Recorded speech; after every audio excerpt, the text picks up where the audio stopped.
Video viral हो देखते हैं क्या कहेंगे। हम तो शुरू से कह रहे थे कि आप देखिएगा जाहिद साहब, हमारा इंटरव्यू में शुरू से कह रहा हूँ पहले दिन से कि बसपा का जो मूल वोटर है, दलित समाज इनको एक्सेप्ट नहीं कर रहा है और इनका मूल वोटर बीजेपी में जा रहा है वोट करने। बीजेपी में दलित समाज बीजेपी में जा रहा है वोट करने। ये दौड़ रहे हैं, इनको इसी तरह हर जगह से भगाया जाएगा।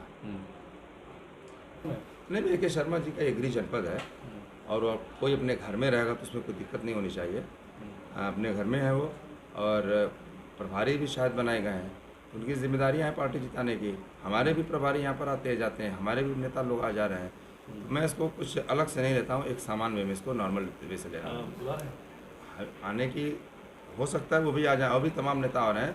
ये एक आध दिन में पिक्चर क्लियर होगी। जनता डेवलपमेंट के मुद्दे पर वोट करेगी, विकास के मुद्दे पर वोट करेगी, शांति सुकून और गुणवत्ता के मुद्दे पर वोट करेगी, और हमारा जो विज़न है उस विज़न पे वोट करेगी। जनता जो अरशद जमाल साहब ने जो भ्रष्टाचार किया है, जो लूटा है नगर पालिका को 10 सालों में, उसके खिलाफ वोट करेगी। जैसे 2017 में वोट की थी वैसे वोट करेगी। क्या कहेंगे इसको लेकर? नहीं, बागी उनको तो कोई पार्टी निकाली नहीं थी, वेट किया गया था कि आप रुकिए, आपको फिर से दिया जाएगा।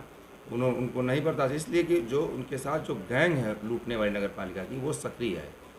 आप देखे होंगे कि कैसे उनके साथ जो नगर पालिका के फंड को लूटे हैं, पीएफ गरीब कर्मचारियों के पीएफ के पैसे को लूटे हैं, वो उनके साथ गाड़ियां चमकाते हुए घूम रहे हैं। शर्म नहीं आ रही उन्हें, और फिर से नगर पालिका के लूटने का प्रोग्राम बना रहे हैं। जनता समझ चुकी है उनको। तो खैर वो तो अपना इलेक्शन में नहीं खड़ा कर पा रहे हैं। और हमारे साथ देखिए, हमारे साथ कौन कर रहा है? हमारे साथ एक गरीब कार्यकर्ता रह रहे हैं, आम लोग रह रहे हैं, स्लीपर पहन के रह रहे हैं, बटन वाला मोबाइल लेके चल रहे हैं। उनको फ़ोन करता हूँ, पूछता हूँ क्यों नहीं फ़ोन किया, मेरा जवाब दी तो वो बोलते हैं कि बैलेंस नहीं था मेरे मोबाइल में।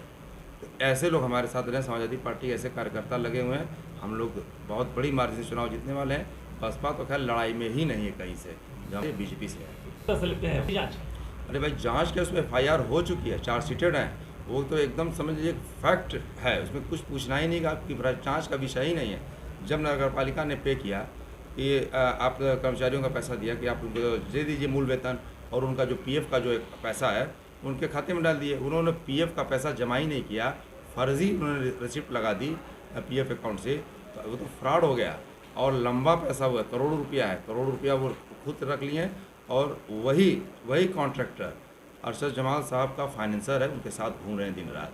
ये जवाबदेही का पैसा दिया कि आप उनको दे दीजिए मूल वेतन, और उनका जो PF का जो एक पैसा है उनके खाते में डाल दिए। उन्होंने PF का पैसा जमा ही नहीं किया, फर्जी उन्होंने रिसिप्ट लगा दी PF अकाउंट से, तो वो तो फ्रॉड हो गया। और लंबा पैसा हुआ, करोड़ों रुपया है, करोड़ों रुपया वो खुद रख लिए। और वही कॉन्ट्रैक्टर अरशद जमाल साहब का फाइनेंसर है, उनके साथ घूम रहे हैं दिन रात। ये जवाबदेही उनकी है, मेरी नहीं है। ये तो खुली किताब जैसा है, उसमें कुछ पूछना ही नहीं वो पैसा कौन लूटा है। और ऐसे एक नहीं सैकड़ों घोटाले हैं। तैयब पालकी साहब ने तो उसका उजागर किया है, उन्होंने ही FIR लिखवाई है उस मैटर में। और भी कई काम थे जो FIR दर्ज हुई है, और किसी का इन्वेस्टिगेशन चल रहा है।